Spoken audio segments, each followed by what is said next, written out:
Olá pessoal, meu nome é Márcio Sena e nessa edição eu estou com o Shankar Kabus, CEO e diretor de produtos da Estrela. Shankar, sempre Exatamente. eu começo a falar como que você está e de que cidade que você está, mas antes de eu chegar nessa pergunta eu queria saber a origem desse nome curioso, diferente, seu. É um clássico essa. Boa, gente, tudo bem? Muito prazer. Como o Márcio falou, sou Shankar Kabuz. O nome Shankar é que o meu pai, ele é Carlos e a minha mãe é Shana, né? Então, Shana com Carlos virou Shankar. Mas essa é uma versão fake que eu conto só pra dar uma quebrada, assim, o povo olha com a cara de sério que é isso? Não, é um nome indiano, na verdade, Shankar tem uma origem hindu, que é outro nome de Shiva também. Então eu tinha uns pais, ainda tenho, assim, meio alternativos, então anos 80 aí yoga, Shankar. Pronto, e virei um baiano chamado Shankar. Boa, boa. Curiosíssima. As duas histórias são boas, viu? Não, e o seu sotaque também, baiano, também, ele já Fácil achar, mostra, né? já te encontra. Checa, Muito legal.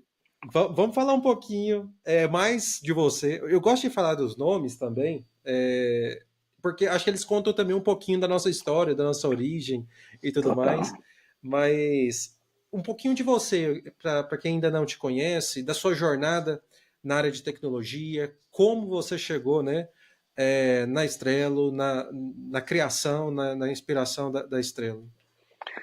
Boa, ótima pergunta com uma longa resposta. Eu vou tentar ser curto aqui, mas, como eu já disse, eu sou da Bahia, especificamente de Salvador. É uma família simples, assim, eu tive contato com o computador com 10, 11 anos, até cedo, mexendo no CorelDRAW e tal. E aí fui mexendo, né? IRC, bate-papo do UOL, eu tinha 12 anos, assim. Um ponto importante também que eu acho é que para mim encontrar o bate-papo da UOL nos anos 2000 foi uma coisa nova, porque eu fui uma criança gaga, eu sou um adulto que gagueja, mas como criança era muito pior. Então encontrar um bate-papo do UOL, eu não gaguejava ali. Então foi um acolhimento também, foi um ambiente que eu falei, ó, aqui eu sou Deus, posso fazer o que eu quiser, posso falar que sou alto, louro, forte, posso inclusive fazer um código. Foi quando eu comecei a aprender HTML, CSS e me encantei pela área e virei um webmaster. Dos meus 14 aos 18 anos eu fiz alguns freelancers aí para Lan House, para uma clínica, uma academia. E era tanto a parte que hoje é o back, o front e o design também, né? Eu Sim. fazia um pouco de tudo ali. Naquela época era quase uma pedra que você fazia as coisas. Então, na faculdade, eu fiquei numa dúvida entre design e computação e fui para sistema de informação. Ainda bem, porque eu acho que é uma área bem mais difícil de Os aprender. cientistas falam que você não escolheu, os cientistas de dados diriam que você não escolheu nenhuma nem outra, né? E eu posso falar dessa piada porque eu também fiz sistema de informação, né? Então, o cientista de dados, então você não sabia computação design, você foi em sistema de informação, ou seja, nenhum nem outro. Mas Fiquei nos no meio defendendo, ali. a gente está bem próximo de computação, né? Tá, pô, tem uma base boa de computação, Sem redes, eu dúvida. vi redes ArcNac. Então, fui escovei bit na faculdade. Mas, Usei isso? Não. Boa parte do tempo da minha faculdade usei como suporte de computação, era o que eu arranjava na minha área. Era, tô com a tela que não vai, aperta lá aquele botão, o negócio liga, a impressora não funciona. Então, passei um bom tempo fazendo essa parte aí, até que já no meu oitavo semestre já da faculdade, um grande amigo, um professor, ele falou, ó, tem uma startup que tá com uma vaga lá. Não é nem startup, desculpa. Essa época era 2008, nem se falava em startup ainda. Era uma empresa mesmo de tecnologia, tá aí e tal. Envia aqui o seu currículo. enviei um currículo, era uma empresa que tinha 1 ano de vida, o Jus Brasil, uma sala ainda pequena, o CEO, cabelo bagunçado, uma mesa cheia de computador, assim, aquela coisa, um caos. Eu falei, nossa, é isso, gostei disso, né? E aí eu não sabia nada, a minha verdade era essa. Ah, você sabe isso? Mais ou menos, sabe o que é um XML? Já, já ouvia ali, mexi e tal. Aí falava, vamos lá, vamos ver o que vai dar. E aí sim que surgiu uma grande escola. Para mim foi o Jus Brasil, onde eu comecei como front, fiz back, fiz design, fiz gestão de produto. Passei 8 anos lá, escola e uma família, escola, até que um dia você quer sair da casa dos seus pais, quer outros voos, quer conhecer um outro mundo. Então a minha ideia era ir para São Paulo, peguei uma mala e uma mochila, falei, ó, fui. Peguei Airbnb e fiquei vendo o que eu ia fazer lá, né? Conheci um monte de gente. Tive algumas oportunidades, startup A, B, C. Falei, não, eu já saí de uma startup, eu quero entender um outro contexto, quero ver uma corp, quero ver o que acontece numa telecom igual a Nextel, uma empresa com 5 mil pessoas, só a área digital tinha 70, em 1 ano ela escalou de 0 a 70 pessoas numa área, indo para cento e tantas, assim. Então, foi bem um desafio de como fazer uma telecom virar digital, qual a cultura digital, como que faz isso daqui. Então, foi uma outra escola de muitas coisas aí, do que fazer em uns aspectos, do que não fazer em outros aspectos também, até que a direção foi para um outro caminho e eu falei, ó, eu já não me encaixo tanto nesse caminho aqui, voltei para Salvador para entender o que eu ia fazer agora, né? Porque eu via que não era esse caminho. Quando eu fui para São Paulo, eu tinha uma ideia de, vou fazer um MBA, talvez eu faça isso, faça aquilo. Quando eu fui entendendo o contexto, eu falei, não, não é isso que me faz bem. E o que é?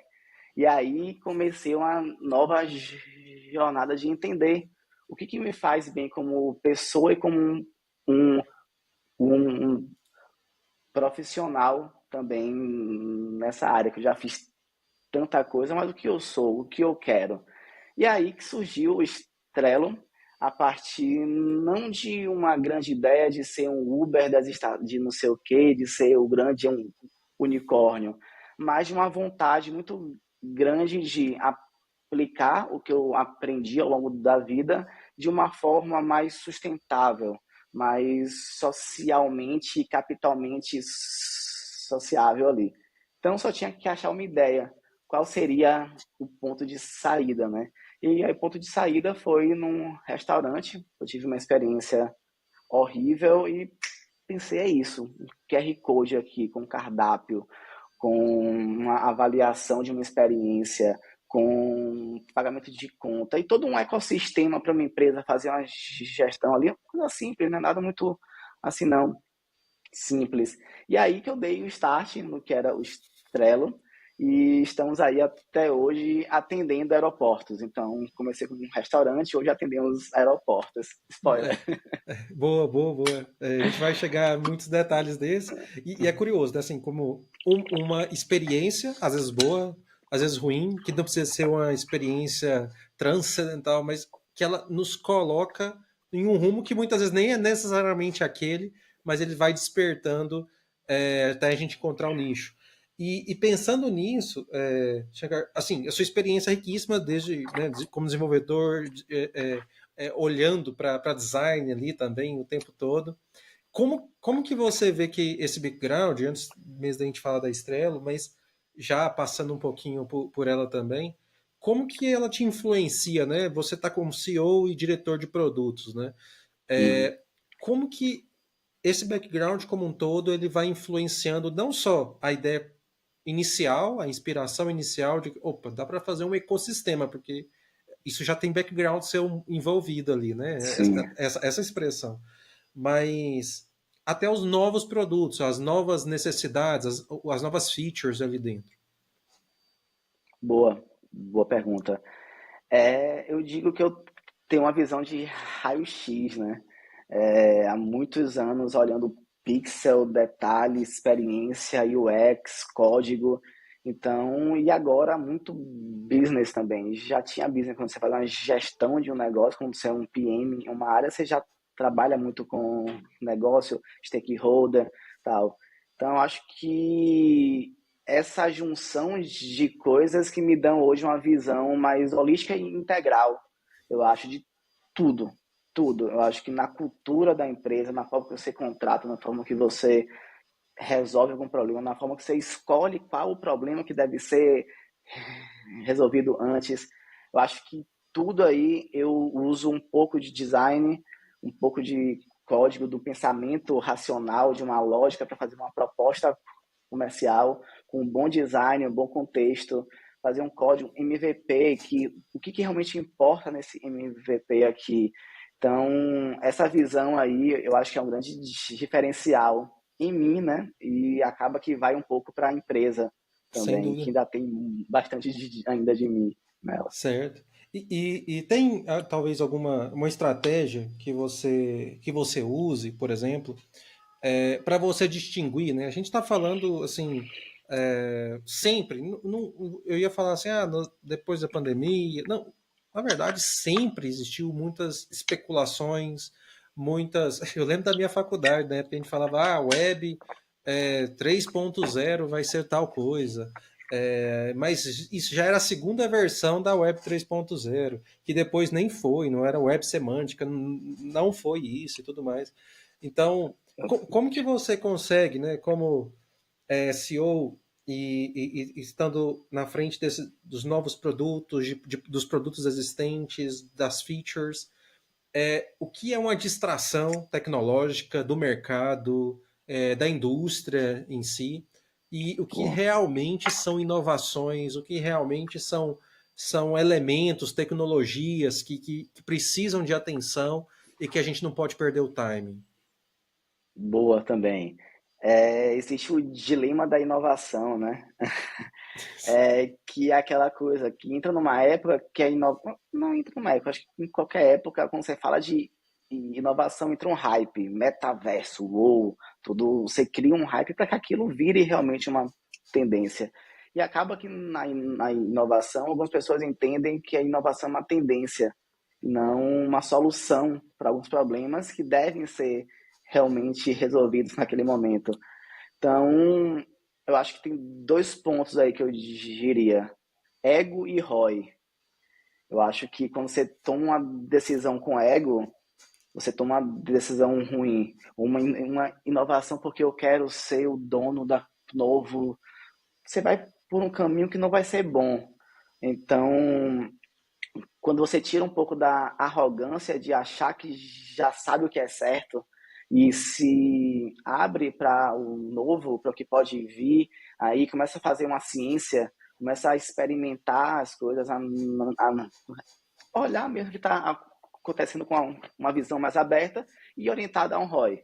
Eu acho que é o fundamento aí de tudo, especialmente em uma startup. Você quer sempre achar a solução de menor custo, de maior impacto. Então, você tem que entender custo, tem que entender impacto disso e ficar entendendo ali o que vem antes. Enfim, esse processo aí, não deixar que o ego fale mais forte do que os números. Bacana. Gosto bastante disso. Muito dessa orientação de a gente não olhar necessariamente, a gente não pode perder de vista a tecnologia nova, o hype ali e tudo mais, perder de vista, de estar acompanhando, mas é Sim, olhar o que ele resolve do meu problema, né? de Ou fato. o que ele me traz de fato do próximo passo aqui numa feature da minha empresa como um todo, né? Então, a É, gente é muito orientado muitas vezes ao hype. Eu quero usar o hype, né? Eu quero implementar o hype. Mas sim, às vezes ele não resolve nenhum dos seus problemas, ele resolve problemas de outras pessoas, né? Ou de outras perfeito. organizações. E quando a gente está falando de startups, principalmente, a gente tem muito pouco espaço para a gente errar ou para a gente se distrair, né? Então a gente precisa que os recursos sejam utilizados da melhor forma possível, como todo lugar, mas com menos margem para distrações longas ali, né? Totalmente, totalmente. É, Olhando, e assim, a gente fala muito de tecnologia, de features, iniciativas, mas as nossas organizações, elas são formadas por profissionais. Elas só conseguem, as features só são entregues, ou as melhores, as distrações são diferenciadas ou identificadas por bons times, times que estão felizes, times competentes, times que cada vez mais eles vão evoluindo ali, entendendo o negócio, entendendo as demandas dos clientes. E é algo que a Impulso está sempre olhando. A gente fala que o futuro é tech, é humano, porque de fato a gente acredita que o nosso trabalho não é só encontrar profissionais, mas é a gente acompanhar esses profissionais que curtiram a proposta daquela empresa e acompanhar eles durante toda a trajetória. Olhando para todo esse desafio de formação de times, esse desafio cultural que é manter um time, como que vocês, Shankar, têm conseguido, né, atrair talentos capazes não só de atender as necessidades técnicas, que terem as competências técnicas de um requisito, de uma oportunidade de vocês, mas também é, atrair pessoas que tenham a cultura de vocês, que tenham esse jeito de pensar que você fala ali desde o seu jeito, né? Um jeito social, um jeito preocupado realmente de não simplesmente entregar uma solução, mas entregar, diminuir um problema lá na ponta. Não é nem daquela pessoa que te contratou, daquela organização de contratou, mas daquele usuário, né, que está lá na outra ponta. Como que é esse desafio? Como que vocês têm conseguido? Boa. Isso, para mim, é um ponto muito importante, assim, que eu aprendi com o Jus Brasil também. O Jus Brasil foi criado na base de uma cultura muito forte, muito forte. E é isso que faz as pessoas querem estar ali junto daquele grupo, fazer parte disso, crescer com isso. Então eu aprendi a ser mais humano também com isso. Empresa é um grupo de pessoas e só, não tem outro conceito, papel assinado, CNPJ, é tudo mentira isso aí. O que inventou, o que existe mesmo são as pessoas. Só existe isso, pessoas e alguns processos para fazer as coisas. Então, desde o começo, um amigo meu, que hoje é CTO, ele falou, tá, me diga aí qual é o seu core business. Começamos, eu falei, rapaz, meu core business é cultura. Ele, kkk, deu risada. Eu falei, mas é sério, pô, não tem um modelo de negócio tão forte. A única coisa que eu sei que é uma certeza é a equipe. É o que fica. Pode estar um momento ruim, bom, a equipe fica. Então, o segredo é você ser uma pessoa boa.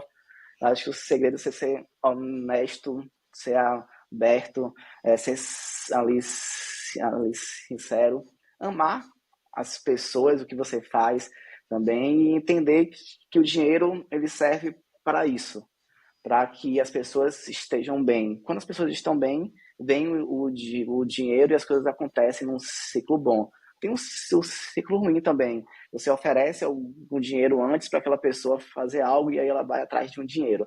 Então, aquela diferença de uma equipe de mercenários e missionários.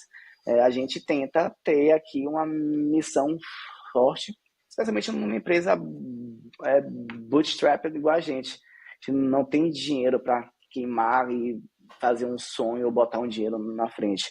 Então a gente vende um outro sonho, vende a sua liberdade, o seu bem-estar, a sua qualidade de vida num trabalho remoto, num trabalho que você vê o sentido do que você faz, você tem contato com a equipe, você tem uma autonomia também, uma liberdade para fazer as coisas, para tirar um dia off.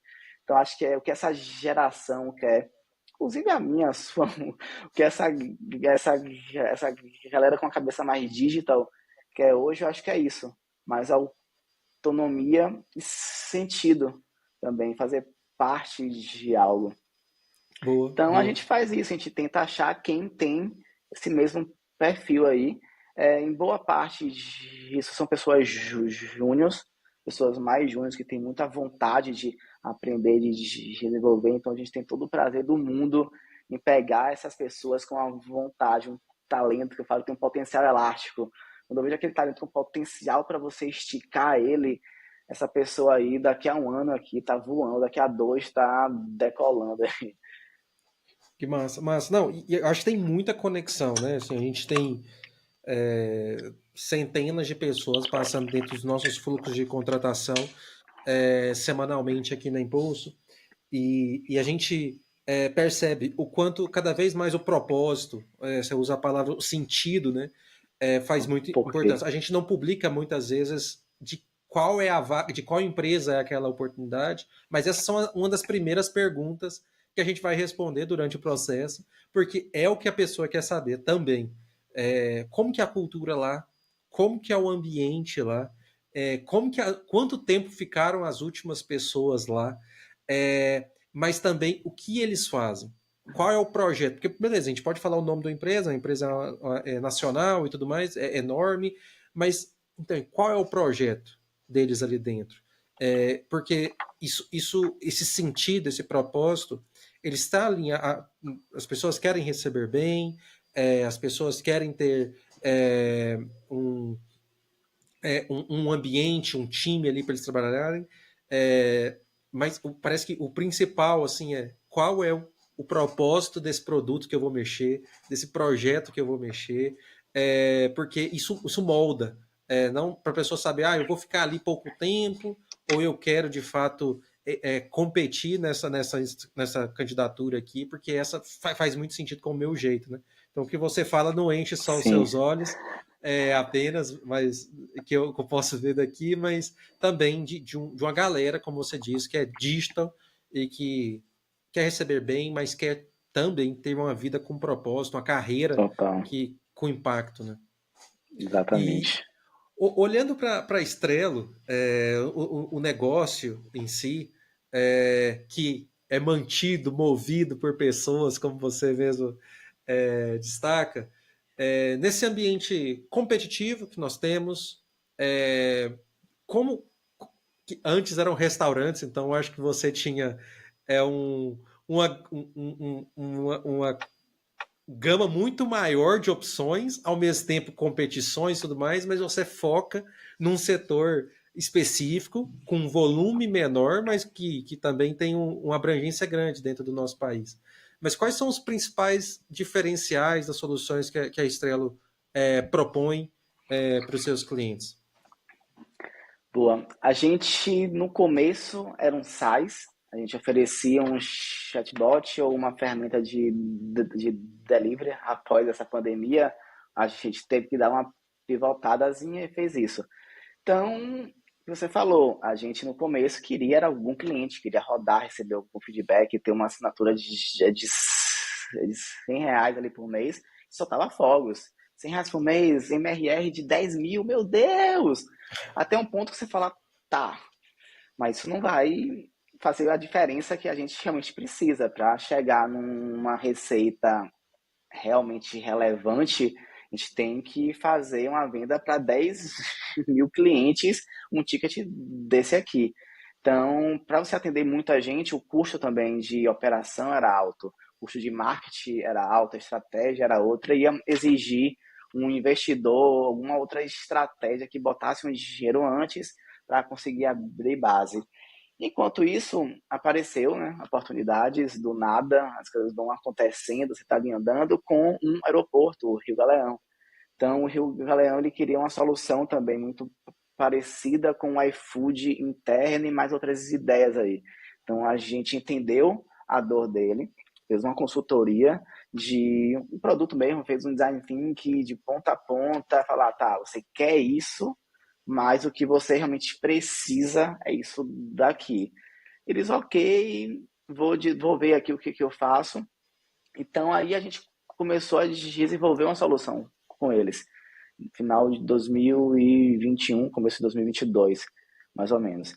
Então, o que era antes um SaaS, muito mais SaaS, foi virando mais um estúdio, uma coisa com uma consultoria e um desenvolvimento, mas não a fábrica. Eu sou um pouco contra uma fábrica no modelo de fábrica, porque ela vende hora.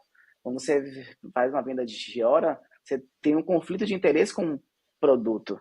O que um produto quer é uma solução com a menor hora e o maior impacto. Então, nosso diferencial é que eu não vendo tanto hora, output, eu vendo mais um resultado, outcome. Então, a gente tenta fazer com eles um OKR. Tem empresas que nem usa, não sabe como organizar uma camada estratégica, tática e operacional. Então, a gente pega e fala, ó, a gente já teve essa solução aqui dentro, Ctrl+C, Ctrl+V em um template e joga aqui dentro. Então, acho que o grande diferencial é ouvir a empresa, entender a empresa com o interesse genuíno de entregar um resultado para ela e não de vender ali com horas. Então, nosso interesse é, eu te rampo isso, eu te dou isso e vou vender isso para um outro com um custo de operação, uma margem também um pouco menor, com um volume maior. Então, a gente tem ganhado um destaque, assim, eu acho, quando o cara pode ser diretor, falar, eu tô afim disso.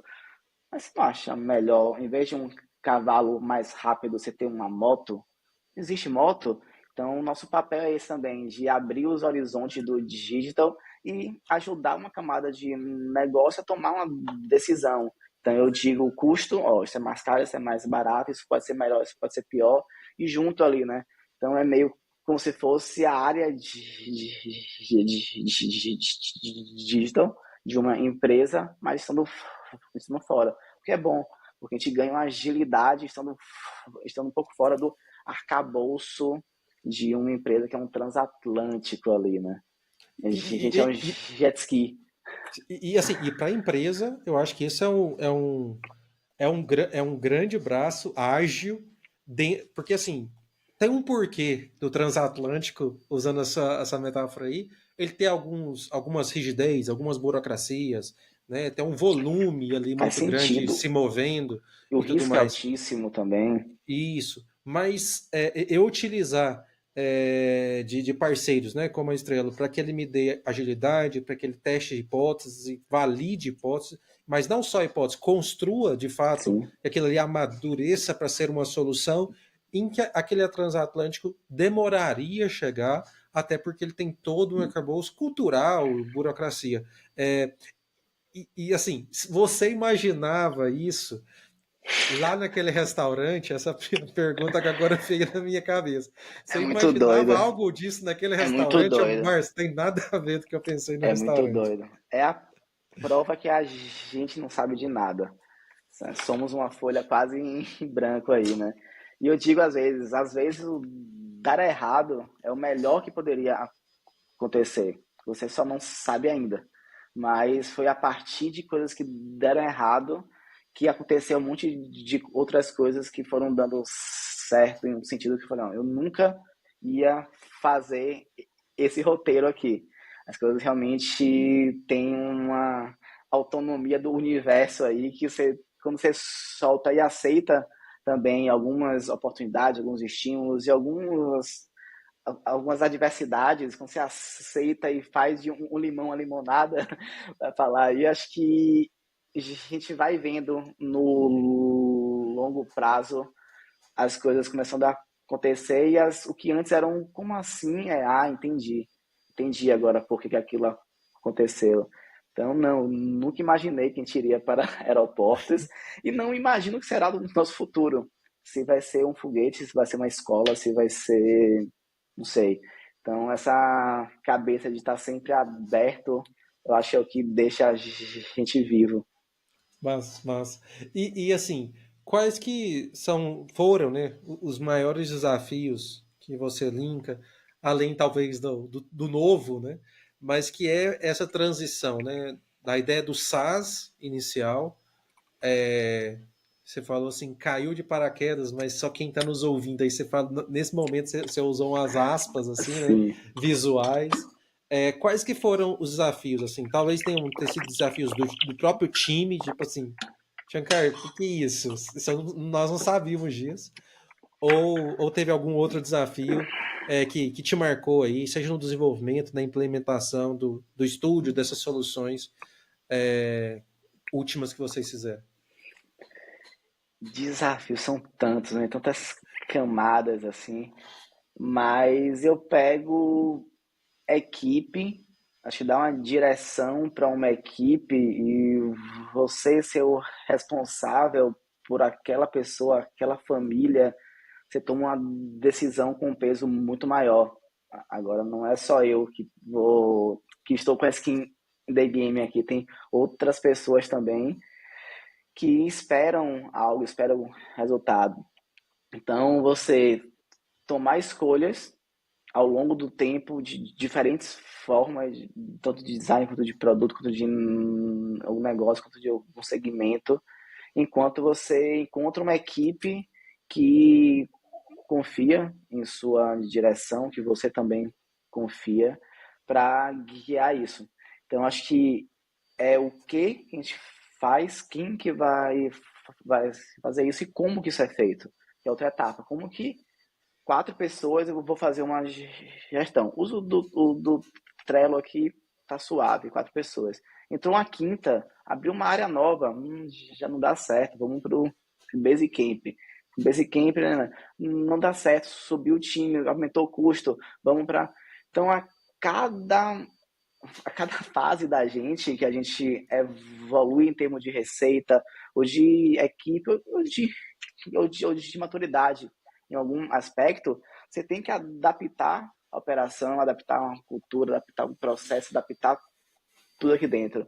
Então, acho que foi difícil achar umas pessoas e criar um racional para que elas comecem a resolver isso aí sozinho. Então, foi me automatizar. No começo da empresa, é bem eu, empreendedor, eu tenho controle, ainda mais eu com uma visão tão assim completa, eu queria cobrar o escanteio, correr para a área, dar uma cabeceada e defender a bola.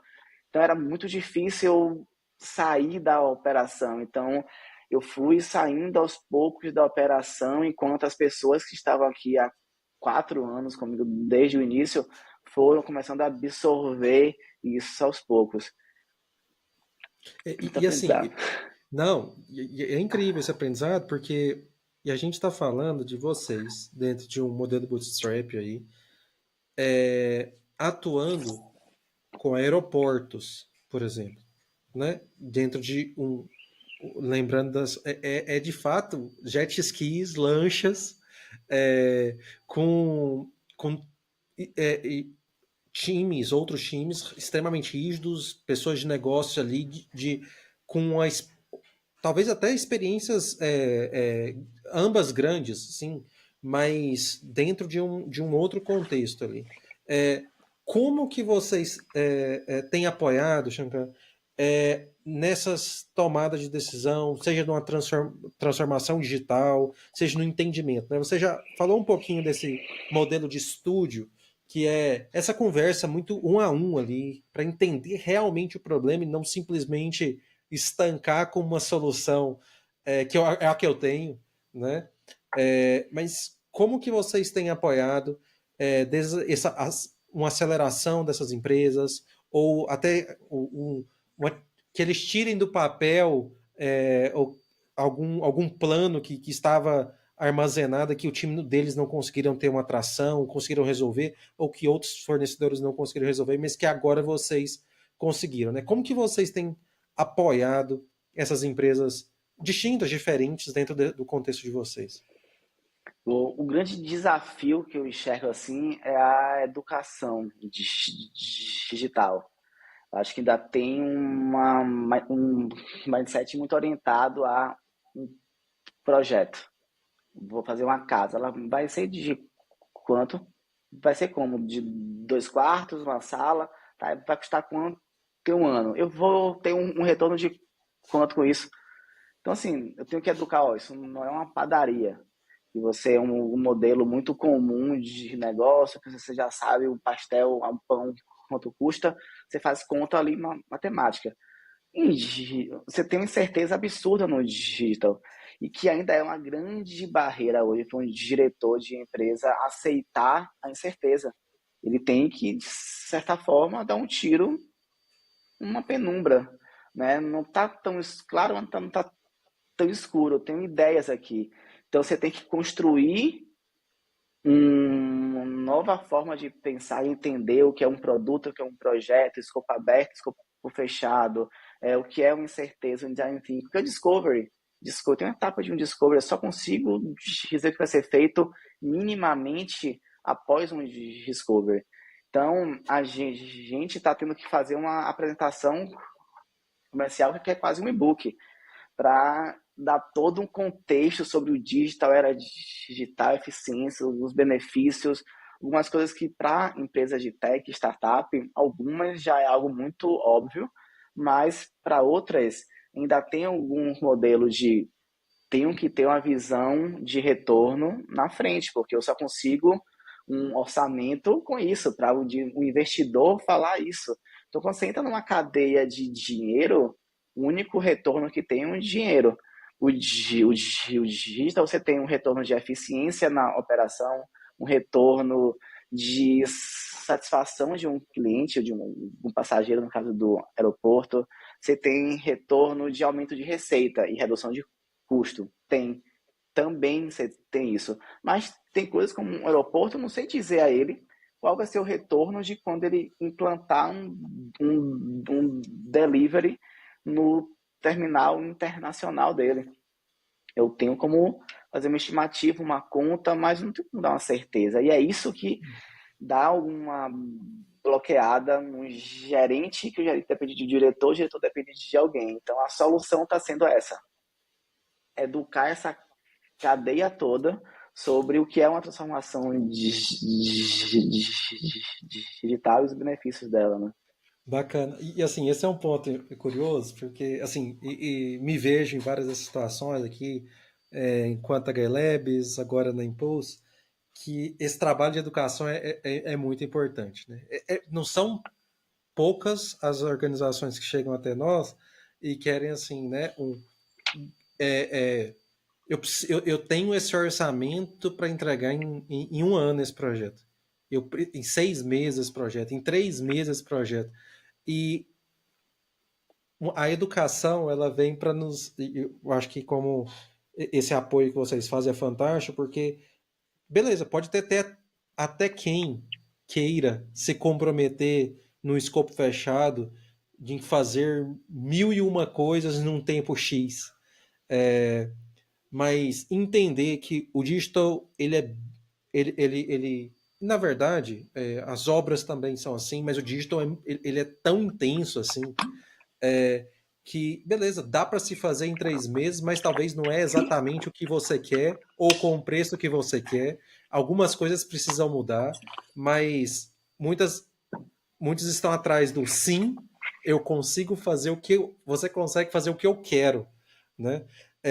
E não necessariamente o que eu preciso no tempo que a gente consegue fazer. Então, eu imagino que pode ser uma palavra educação aparentemente simples, mas é um trabalho extremamente árduo, não só no início, mas durante todo o processo, do que voltando muitas vezes ao propósito, ao sentido daquela relação, né, daquele produto que vocês estão entregando, daquela entrega que vocês estão entregando, dentro de um prazo beleza, às vezes a gente não consegue fugi-lo, mas não dentro de todas aquelas variáveis pensadas inicialmente, mas que atende muito melhor no final o usuário, né? Mas esse processo de educação ele é árduo e constante, né? Durante toda a relação, né? Exatamente, exatamente. É bem comum isso. A pessoa já ou tem uma ideia do que quer, e aí ela quer aquilo na melhor forma possível. Esqueça o conceito de MVP, porque é difícil, realmente, para uma empresa com muitos usuários, muitos clientes, uma Coca-Cola, uma empresa grande, fazer um MVP e falar, velho, isso aqui tá com cara de MVP ainda. Então acaba que existe uma exigência muito maior com a versão final. E é isso que atrasa também as descobertas de alguma coisa. Então a gente percebeu que se antes a gente estava num modelo, a tendência é que empurrem a gente para uma caixa de uma fábrica de software. Né? Existe uma empresa que cria assim, um projetinho, que tem uma empresa que faz um projeto. Então, nosso desafio é como que a partir de uma visão dessa eu ganho a empresa, porque o digital não é uma área, ela está em todas as áreas. Ela deve estar em todas. É como se fosse um RH, uma gestão de uma cultura. Isso não é uma área, isso é para estar em todos os times. Você tem que ter uma cultura de você cuidar de um time. Então, o nosso desafio hoje está assim, como que eu boto esse vírus do bem em cada área para que eles entendam que a partir de qualquer dor que vocês tiverem aí, o digital ele tem uma capacidade de fazer uma conexão com uma solução tech ou não, às vezes não é nem uma tecnologia, às vezes é uma solução que a gente enxerga ali, está mais ao alcance. Então, o desafio é esse. Como se tornar realmente um apoio numa transformação completa, desde uma mentalidade, os processos e o produto também se Boa, oferece. boa. E como que você vislumbra, Shankar, o futuro, né? Seja dos serviços que vocês estão oferecendo, das soluções, né? Da indústria como um todo aí. É, você vê um caminho onde mais empresas grandes, né? Elas vão buscando essas soluções.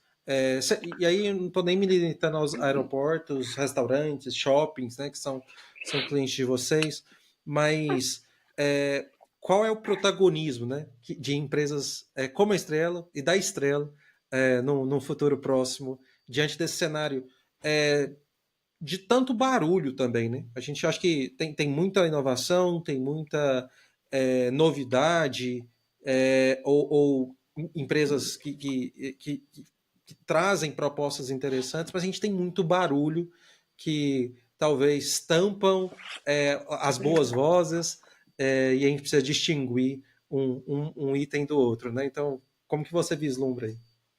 Boa, tem muito ruído, muito guru, muita ferramenta, muita startup. Eu acho que o desafio de umas empresas hoje é achar um bom fornecedor, ou às vezes achar todos os bons e fazer uma conexão.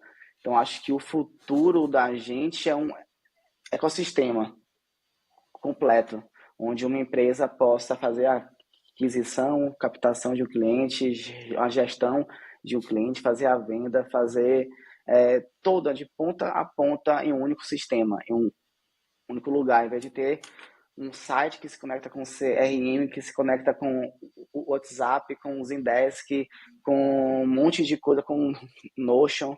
A gente quer dar uma solução para qualquer empresa fazer uma gestão dela, porque eu acho que essa é a grande dificuldade. Às vezes, umas pessoas ela até entendem o que é uma matriz SWOT, ela entende o que é um Kanban, entende o que é uma to-do list, mas tá, como que eu junto isso com isso, com aquilo outro aqui? Então, se hoje eu acho que as empresas querem a gente porque a gente tem também uma visão bem integral, holística, a gente resolve essa ponta, essa e essa. Que a galera quer isso, uma facilidade, uma comunicação mais simples. Então, ao invés de eu me conectar com 5 empresas e fazer para que elas se conversem, eu tenho uma empresa que atende esse cenário aqui. Eu vou ser uma empresa que atende todo mundo? Não, eu vou atender muito bem algumas empresas aqui, vou estar muito feliz com essa fatia de um bolo aqui, sabe? Então, acho que está tendo uma popularização, uma democratização de uma tecnologia. Então, o que a gente quer é isso, tornar uma gestão de uma empresa uma coisa mais simples. A gente, no começo, fez umas entrevistas com os empreendedores, pegando persona, aquela coisa toda. E uma coisa que me chamou a atenção, que boa parte das pessoas que tem uma empresa é porque ela quer ter uma autonomia, tempo dela, quer ter mais liberdade. Aí, fazer algumas perguntas, o que mais te incomoda na vida de empreendedor? Tá? A falta de liberdade. Eu falei, pô. Voltou-se.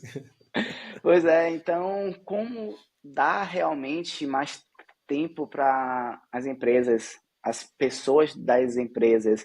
Então, a gente tirar um pouco de uma camada repetitiva, reinventando roda, a gente vê muita reinvenção de roda. Então, como que a gente cria um templatezão com, ó, Mas, empresa é assim do começo ao fim, de qualquer forma, a gente só tem ajuste. Se você é um aeroporto, um restaurante, a gente ajusta a solução aqui, aqui e aqui. Então, se você dá também uma solução personalizada, isso tem um diferencial absurdo, especialmente para quem pode pagar por isso, como aeroportos. Restaurante, não. Eles têm uma solução muito comum já. Dá para ter um ticket mais baixo. Então, mas vai ter algum momento aí que eu acho que essas empresas todas estarão usando uma mesma solução racional, assim, porque business é business em qualquer lugar, né? Boa, boa. Bacana, bacana. E para caminhar para as nossas últimas contribuições aqui, Shankar, que conteúdo assim que você indica para quem está nos ouvindo? E aí pode ser um livro, um artigo, um podcast, uma pessoa, é, que alguém né, que conhece esse ambiente, que se interessou tanto pela Estrela, mas como a indústria como um todo, a ideia é, de ser um parceiro de vocês aí, o que ele poderia ler, o que te inspira e tudo mais. Hein? Boa. Tem alguns clássicos, um Startup Enxuta, Zero to One, tem alguns clássicos assim. Mas eu iria dizer um que é o meu favorito, é o Rework, o livro Rework de Jason Fry, que é o fundador do Basecamp. Você não tá com ele aí, não. Você tem ideia?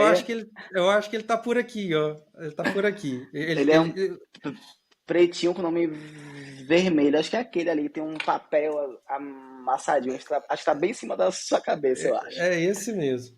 Eu sou fãzaço, fãzaço, fãzaço. Desde 2005, os caras abriram mato no que é cultura, o que é uma startup. E uma história que eu acho incrível também, que eles, né? Que um side project dele que virou a empresa. Porque eles eram um estúdio de fazer site. Eles viram que uma gestão de equipe remota era muito difícil naquela época ainda, então ele falou, então eu vou fazer alguma ferramenta disso, e essa ferramenta virou o Basecamp. E tem também os livros, o Remote, também eu adoro, sobre a cultura remota, o Shape Up, também acho que tem umas ideias boas dele. Então eu não sigo eles à risca, mas a cultura deles, o que ele diz faz muito sentido. Você não fala, não é possível, óbvio que isso aqui é a forma certa, sabe? Então acho que ele é bem. É, Mexe assim com a gente. bacana. Mas, assim, tem muita ligação, né? O Remote, inclusive, ele cita a H Labs, né? A Impulso ali, mas ali em Legal. 2012, eles falam de trabalho remoto ali desde de muito tempo, né? E aí eu lembro dessa citação nesse livro, eu li antes de conhecer, de fato, a H Labs, que eu chego aqui em 2015, mas é fantástico, assim. E Shape Up tem um episódio aqui do High Tech com o Lucas do Basecamp, Que legal. que vai aparecer aqui já tá aí no High Tech Podcast. Então, quem se Joga aqui em interessar. cima, ó, quem quiser assistir. Vou. Esses três links dos três livros aí que o Shankar está indicando, vou colocar aqui na descrição do Vamos. episódio. Já li o Remote também. O Shape Up ainda não, mas o papo me ajudou muito, assim, me abriu a minha cabeça e já gerou discussões no meu time aqui internamente. Então, Ele é. fantástico, fantástico. A cultura deles, assim, eu tenho uma newsletter que é a Confiança Radical e eu cito diversas vezes o Jason e o Sou Basecamp fã. como um todo. Então, são incríveis. Sou fã. Sou fã. Certeza. Bacana. E como que as pessoas te encontram, Shankar, nas redes sociais aí? Onde que você está mais ativo aí? Eu tenho um nome muito difícil de você achar. Shankar Cabuz. Se botar no Google, você vai ver Instagram. Não tô tão ativo ultimamente no LinkedIn, ainda faço alguns posts, vou acelerar isso, foi um ponto até que a gente conversou. Eu quero estar mais envolvido numa comunidade, com artigo, podcast, o que vier aí vai ter uma satisfação enorme de passar um pouco do que eu sei. Então, quem quiser aí me adicionar, bater um papo comigo, chamar, estarei também à disposição com muito prazer. Bacana, bacana. Eu queria te agradecer, Giancarlo. Vou deixar os links também para as pessoas te encontrarem. Assim, foi um papo incrível, assim, desde a nossa primeira conversa que nós tivemos. Eu só acho que você tinha que ter me preparado melhor sobre a explicação do seu nome, aquela piada, porque eu fui pego de surpresa junto com todo mundo também. É, mas A muito graça é obrigado, essa. mesmo. Muito Foi um obrigado também. prazerzão conversar contigo, viu?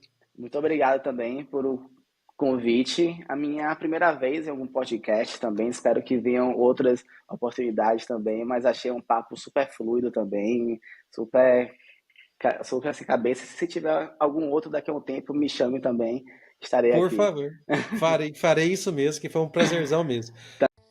Muito obrigado por assistir mais um episódio do High Tech Podcast. Deixe seu like, avalie com 5 estrelas e compartilhe para que outras pessoas tenham acesso a esse conteúdo. É isso, pessoal, e até a próxima edição do High Tech Podcast.